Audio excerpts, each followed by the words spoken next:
নমস্কার, কেমন আছেন সবাই? ব্লগ বাই পূর্ণিমা আরেকটি ব্লগে আপনাদেরকে স্বাগত। সকাল বাজে এখন ৮টা। আমি এখন চলে এসেছি গার্ডেনে কুমড়ো ফুল তুলতে। তবে আমি আপনাদের সবসময় দেখাই ছাদ বাগান। আজ আমি কিন্তু এসেছি নিচে, আমার বাড়ির নিচের গার্ডেনে গাছে। আমি কিন্তু এসেছিলাম কুমড়োর ফুল তুলতে। এসে দেখছি প্রত্যেকটা ডগাতে এত কুমড়ো ধরেছে, কি বলবো, আমার ভীষণ ভালো লাগছে দেখে। তো কুমড়োর ফুলগুলো তুললাম কিছু, আর এই যে আমি একটু পরাগায়ন করে দেবো এখন। তার জন্য আমি এই যে কুমড়োর পাপড়িগুলো, ফুলের পাপড়িগুলো ফেলে মাঝখানের অংশটা দিয়ে আমি এখন একটু পরাগায়ন করে দেবো। এইভাবে যদি পরাগায়ন করে দেওয়া হয় তাহলে কিন্তু আর কোনো কুমড়োর ফুলই নষ্ট হবে না। তো এইভাবে আমি কুমড়ো ফুলগুলো পরাগায়ন করে দিলাম। আর এই দেখুন, প্রতিটা ডগাতে কুমড়ো, প্রত্যেকটা ডগায়, এবং বড় বড় কুমড়োও ধরেছে। এই দেখুন কত বড় কুমড়ো, চতুর্দিকে ছড়িয়ে ছিটিয়ে কুমড়ো ধরেছে।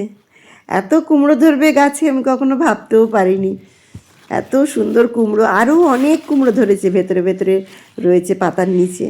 তো অনেকগুলো কুমড়োর ফুলও তুললাম। আর কলকাতায় তো যা ঠান্ডা পড়েছে, গরম গরম কুমড়ো ফুলের বড়া এই ঠান্ডার সময় খেতে বেশ ভালো লাগবে। তো এখন চলে এসেছি আমি ছাদ বাগানে। ছাদ বাগানে এই যে যে টবগুলো দেখছেন, এই টবের রঙগুলো আমি গত বছর করেছিলাম। তো এই রঙগুলো একটু কীরকম মানে ফিকে ফিকে হয়ে গেছে, সাদা হয়ে এসছে। তার জন্য আমি আবার একটু কালার করে দিচ্ছি। এইভাবে আমি মাঝে মাঝে আমি রং করে দিই যখনই উঠে যায় রঙগুলো। আর এটা হচ্ছে আমরা যে গ্রিলে যে রঙগুলো দিই সেই রঙ। গ্রিলে এই তুলির এই ব্রাশটা দিয়ে আমি করে দিচ্ছি। দেখুন ব্রাশটাও ভেঙে গেছে, আমার হাতেও রং লেগে যাচ্ছে একটু করে। আমি গ্লাভসও পরিনি, তবে হাতে রং লাগলে আমি তারপিন তেল বা কেরোসিন তেল যে কোনো তেল দিলেই লাগালেই আবার এই রঙটা উঠে যাবে। তো যখন এরকম রং উঠে যায় কোনো টবে, দেখতে ভালো লাগে না, এভাবে আমি একটু কালার করে দিই। আর সুন্দর কালার করা টবে যে কোনো গাছ লাগালে দেখতেও বেশ ভালো লাগে, বলুন। এইভাবে আমি করে রাখি। আর রান্নাঘরের দেখুন, এই যে কড়াইটা আমার খারাপ হয়ে গেছিলো, এই কড়াইটায় আমি গত বছর একটু রং করে আমি এর ভিতরে মাটি দিয়ে পিটুনিয়া লাগিয়ে দিয়েছিলাম, হ্যাঙ্গিং করে দিয়েছিলাম, দেখতে বেশ ভালো লাগে। আর এটা এই যে রেড কালার দিয়েছি, আর নিচের অংশটা আমি ইয়েলো কালার দিয়ে দেবো। এই দেখুন এই পটগুলো কীরকম রঙটা নষ্ট হয়ে গেছে, এখানে আমি আবার একটু রং করে দেব। এটাতেও ইয়েলো কালার দেখুন কেমন হয়ে গেছে, ইয়েলো কালার রয়েছে আমার কাছে, এটা আমি করে দেবো, আবার নতুন মতন তৈরি হয়ে যাবে।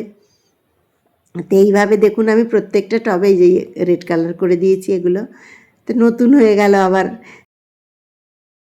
রং করে দিয়েছি।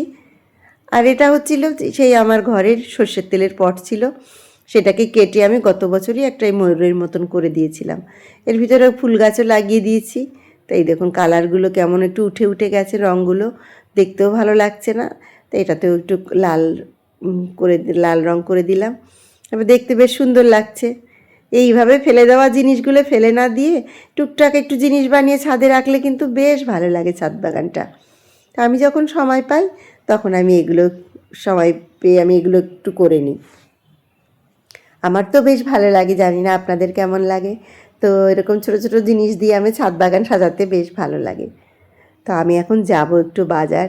আর এই দেখুন যে স্টিলের যে গামলাগুলো, সেগুলোতেও আমি রং করে রেখে দিয়েছি, রং করে একটু ছোটো ছোটো ফুল করে রেখেছি।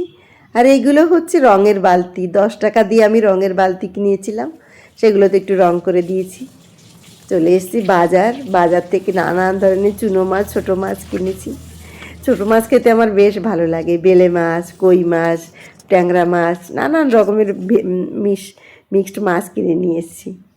আর এই যে মেয়ের জন্য নিলাম কাঁকড়া, আর মেয়ে কাঁকড়া খেতে ভালোবাসে, আর একটু চুনো মাছও নিয়েছি। তো আজকের মতন ব্লগটি আমি এখানেই শেষ করছি। সুস্থ থাকবেন, ভালো থাকবেন। আমার ব্লগটি ভালো লেগে থাকলে প্লিজ একটি লাইক কমেন্ট করে আমার চ্যানেলটি সাবস্ক্রাইব করবেন, সঙ্গে থাকবেন। আবারও একটি নতুন ব্লগে দেখা হবে। বাই।